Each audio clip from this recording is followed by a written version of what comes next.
Sékou Traoré, bonjour. Oui, bonjour. Je rappelle que vous êtes activiste de la société civile.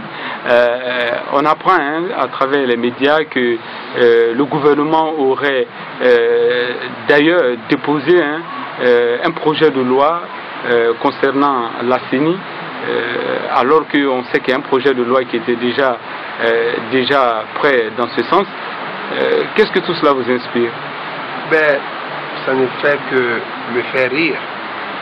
On a averti à un moment donné cette opposition en leur demandant d'éviter de favoriser les petits jeux de cache-cache dans le processus politique dans notre pays.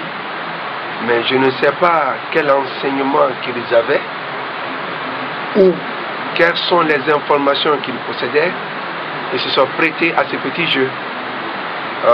Aujourd'hui, si l'opposition pense avoir dans sa poche quelque chose concernant les lois sur le processus électoral, et l'État, donc le gouvernement, notamment la mouvance qui se cache derrière le gouvernement, va proposer quelque chose aussi, dont le contenu n'est pas tout à fait connu, non seulement par la classe politique, mais aussi par les citoyens. Selon vous, tout ça, ça sert à quoi? À retarder les communales ou quoi? Retardement, c'est que aujourd'hui, ils sont en train de tout mettre en place en leur propre faveur.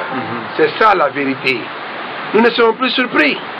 En tout cas, pour des hommes avertis comme nous, nous ne sommes plus surpris. Surpris de quoi? De voir que le gouvernement a quelque chose en cachette, n'est-ce pas, au revers de main, qu'il veut proposer à la CENI ou contre la CENI, je ne sais pas, mais ce qui reste clair, il y a quelque chose qui murmure et qui ne va pas sentir bon. Alors, ce jeudi, Alpha Condé a inauguré le pont Kaka dans la préfecture de Koya. Déjà au sein du RPG, on est en train de tabouriner, de fanfaronner, et on se réjouit de tout ce qui a été fait. C'est comme si, depuis qu'Alpha Condé est au pouvoir, ce sont des ponts qu'on est en train d'inaugurer. Est-ce que vous êtes aussi satisfait de ce maigre résultat? Mais c'est une question vraiment très relative. Ce pont, ce n'est pas le président.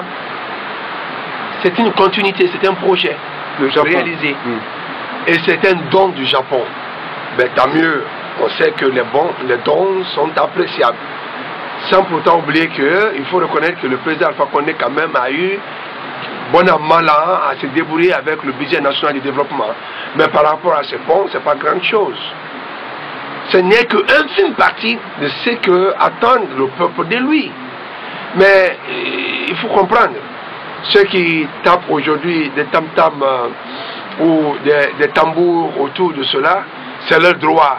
Il faut faire ainsi, peut-être pour favoriser d'autres chemins, d'autres passages, ouvrir d'autres passages au président, comme ce que nous sommes en train de ouvrir le chemin pour aller où? Parce que 2020, c'est la fin de son mandat. Oui, mais c'est aller peut-être dans un rêve de troisième mandat. Je dis bien dans un rêve de troisième mandat. Donc peut-être il faut faire rêver, miroiter des projets de ce genre devant le peuple. Ce n'est qu'une partie infime de la route.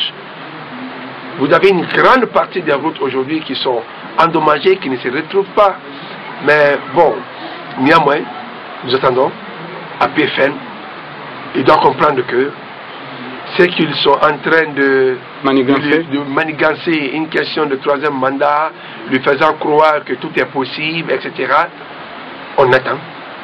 Encore une fois de plus, on attend à pied ferme. Mais j'avais vu quelques leaders d'opinion de la société civile s'agiter sur leur page pour dire quoi que ce soit. Tant mieux. On a dit très tôt de se lever pour éviter que nous arrivions là où nous sommes aujourd'hui. J'ose croire qu'il y a même d'autres propositions sur nos textes de loi plus graves que ce qui va s'annoncer dans les jours à venir.